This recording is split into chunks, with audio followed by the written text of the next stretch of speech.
बिस्मिल्लाहिर्रहमानिर्रहीम। हज़रत इमाम अली अलैहिस्सलाम ने फरमाया, दुनिया से बेताल्लुक़ रहो ताकि अल्लाह तुम में दुनिया की बुराइयों का एहसास पैदा करे, और गाफिल ना हो इसलिए कि तुम्हारी तरफ से गाफिल नहीं हुआ जाएगा। हज़रत अली अलैहिस्सलाम से किसी शख्स ने कहा,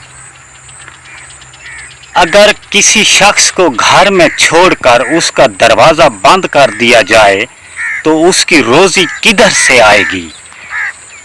फरमाया कि जिधर से उसकी मौत आएगी। एक और जगह इरशाद फरमाया, अगर कोई बंदा मुद्दत हयात और उसके अंजाम को देखे तो उम्मीदों और उनके फरेब से नफरत करने लगे। वस्सलाम।